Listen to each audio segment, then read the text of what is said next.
Hello, I'm Stephanie Joel. Welcome to Havilah Streams.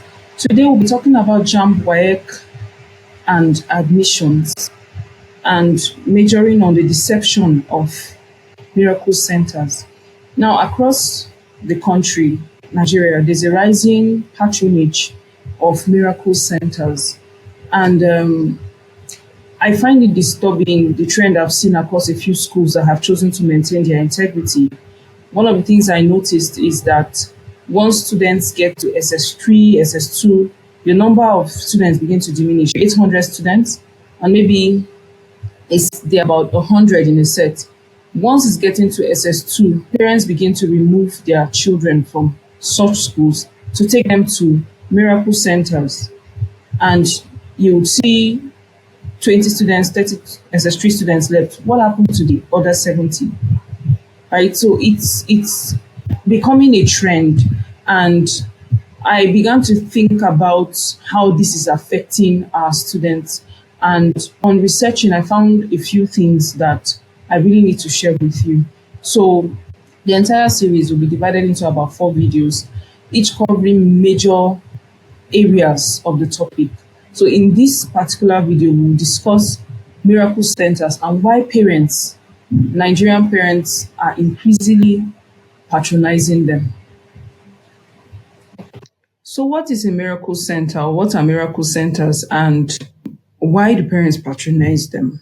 A miracle center is an unofficial term for an exam center, usually in a rural or a poorly monitored area where exam malpractice is common and often facilitated by staff of the school, supervisors, or external individuals. So this is common among what the director of WAEC described as low tier schools. He categorized especially private schools into higher tier, like premium private schools, middle class private school, or middle level private school, and then lower private schools and lower. Like that was the way he classified it.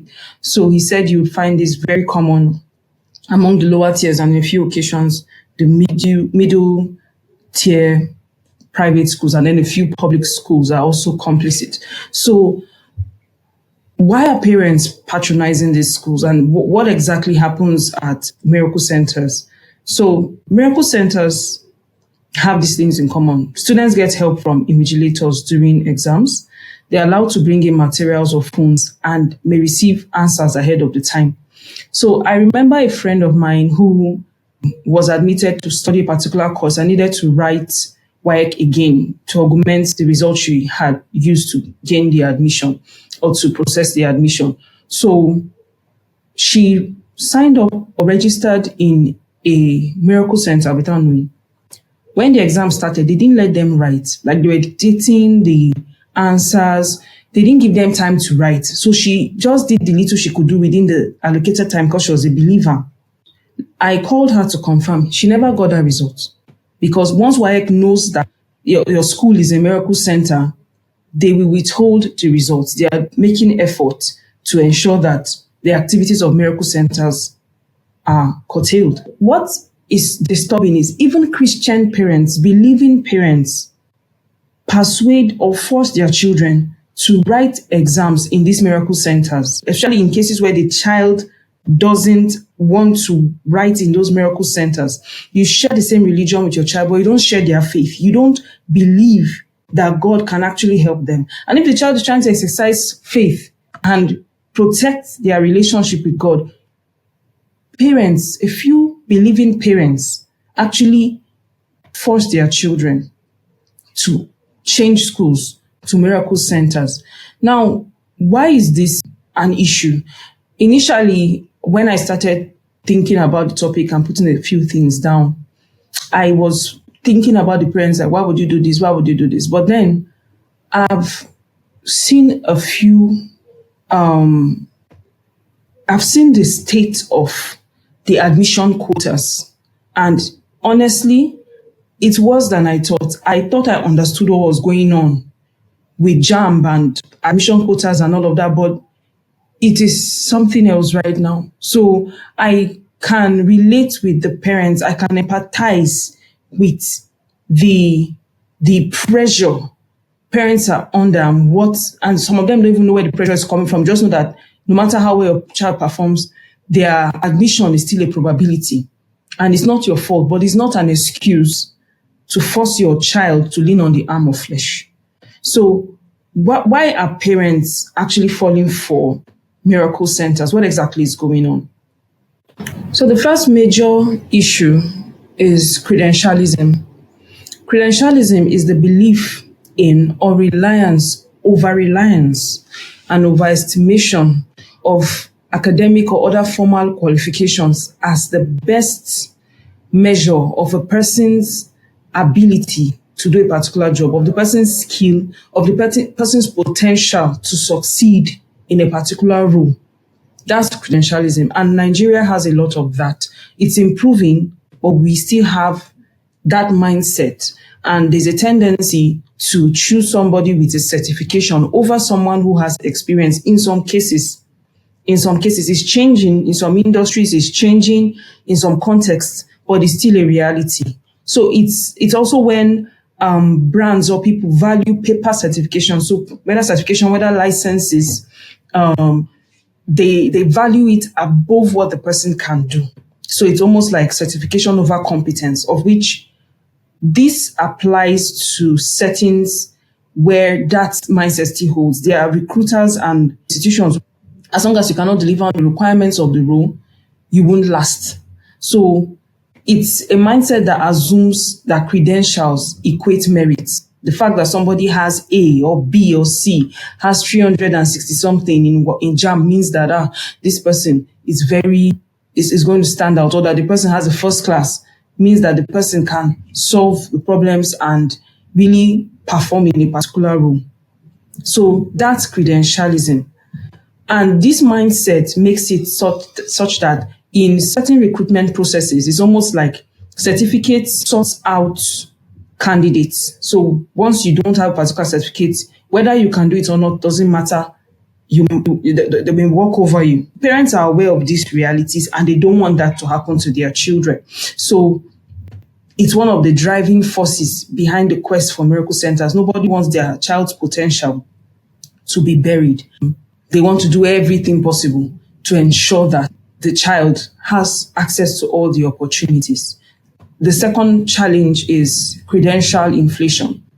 This is a situation where the minimum requirement for job roles rise over time without changing the duties or the tasks associated with that role. So what I mean is a particular role can be handled by somebody with a bachelor's degree or a diploma, but because maybe recruiters want to reduce the number of people they have to assess, or for some reason not associated with the role itself, they raise the bar.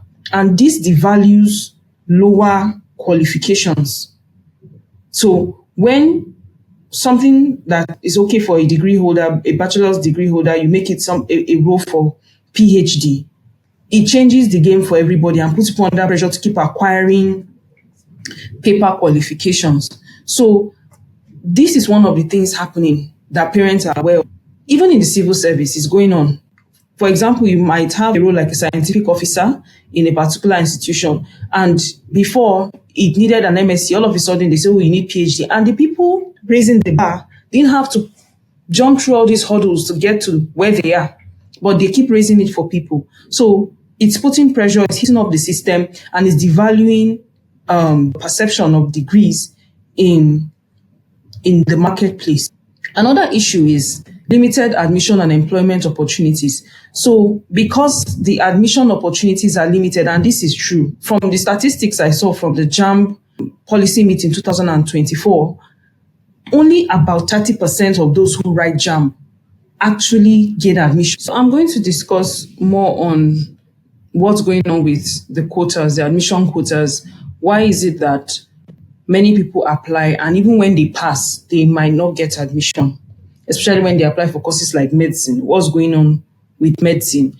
And before I move on to the next slide, where I'll show you an example of the kind of statistics we'll be discussing in the next video, there's a perception that once a child doesn't get admission or has delay, it's a shame. And it's something that parents need to correct. See, God does not plan for your child. He does not invest in your child for nothing. The Bible says that no one lights a lamp and covers it with a bushel. So God who lit the lamp, God who created that child, who has funded and resourced the child's life, who has allowed you to be able to send that child to school, has a plan, has a platform, has a lampstand for that lamp that he lit, regardless of the situation surrounding that child's life. And I'm mentioning this from this first video to encourage you and persuade you to please partner with God over your child's life. It might be a very strenuous time. It might be so difficult. It's not easy. It's not your fault. But please, don't lean on the arm of flesh. I will show you the implications of using miracle centers. It's deeper than just getting a score. A lot is at stake. So the trend is ongoing. There's peer pressure. People in your community or the extended family might be doing the same thing. But it doesn't mean that you should take a child who Jesus Christ died for and shed his blood for to a miracle center when you know that God is not the mind behind that place. If you will not take your child to a shrine or a club, you shouldn't take your child to a miracle center, because you're introducing the child to a way of doing things that God does not support. And it's not like the problems in life will reduce. So why don't you allow the child grow in faith and deal with the situation? And why don't you try out other solutions, like a few solutions that I will suggest in the future episodes of this series. So another major reason parents are pressed to improve the performance of their children using miracle centers is the overcrowding of perceived premium courses. So there are courses and faculties that are perceived as better or would give the child better career chances. And this is not a lie, though it's not a complete truth, because there are other courses that are seen as less valuable that can actually pay more depending on the career path the child takes. So we have a situation here. This is 2024. In that year, that's last year, 577,000 people approximately applied to the Faculty of Medicine, Pharmacy, and Health Science. And this includes direct entry applications. And there were only 66,000 slots for these people. So a lot of students who even got 300 plus, 280 plus did not get admission, not because they were not qualified, but because the quota is very little compared to the number of students applying for those courses. If you perceive your child is not meant to do medicine, maybe it's supposed to do something else, please trust God and allow the child to focus on that area. If you notice the child's interest is in other areas, and it's not just that fear of being a doctor or fear of maybe science, maybe they told the child it's hard, because I've noticed some adults give children uninformed career advice. So if you know it's not coming from there, the child doesn't want it, please don't force it on the child. You can encourage the child, but just understand the scale of the challenge in applying for medicine. There are other areas, and then especially when it's medicine in particular that you want, like you want the child to become a medical doctor, but there are other courses like nutrition and dietetics, physiotherapy, public health. There are other courses that are medical related and have strong career prospects as well as like medicine, just like medicine, but fewer people know about them. So the competition for those courses is less. So consider these kinds of courses. This means 1 in 8 individuals that apply for medicine will get admission in that year, in 2024. Of course, this includes SS2 students who are trying JAMB and all those people, but it just shows you the scale of pressure for this kind of courses. So many parents want their children to make it, and that makes them patronize miracle centers. The other issue, not one issue, actually several issues: corruption, under-resourced schools, and inadequate preparation of the students. So generally, corruption is widespread, so people see it as normal. But you shouldn't perceive something as normal if God doesn't call it normal. If God doesn't see it as normal, you should not call it normal. Use the scripture to define terms and interpret what's going on around you. Every time God's people relied on the arm of flesh or went back to Egypt or served idols, when challenges came, they ran to him.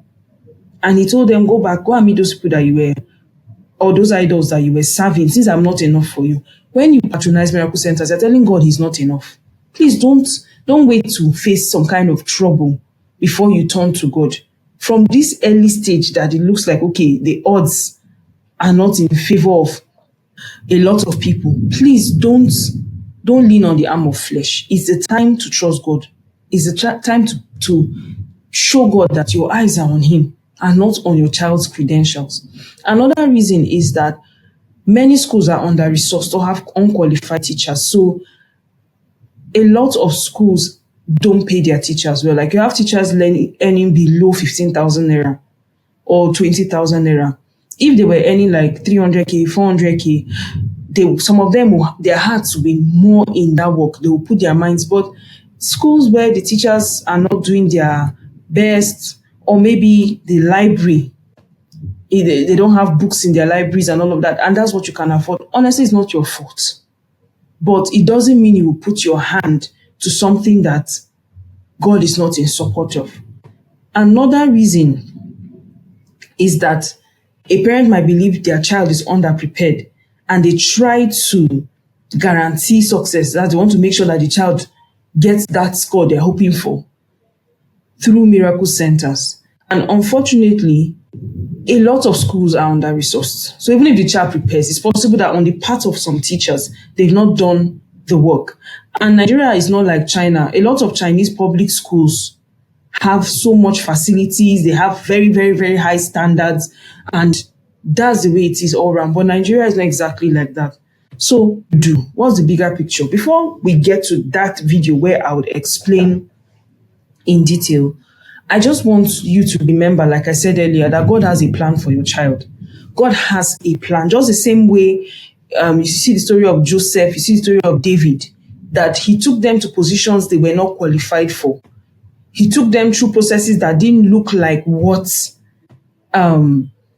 it was preparing them for. David was in the sheep pen. Joseph was a slave. He was later in prison. But all the activities and all the events happening within that period prepared them for the opportunity that God brought them to later. So please, you're not alone. God is very interested in the future of that child. God, who made a way in the wilderness where there was no road, but he made a way. He planned how the child, how Israel, will get to their destination, has a plan. He is not stranded. So please trust him. The next video will cover the larger context of the course applications, the quotas, and the admissions into tertiary institutions. Let's see what's going on actually with JAMB, what's going on with the admissions, and let's see what JAMB is. Thank you so much for listening to this video. I look forward to sharing some of my findings with you in the next video. Have an awesome day.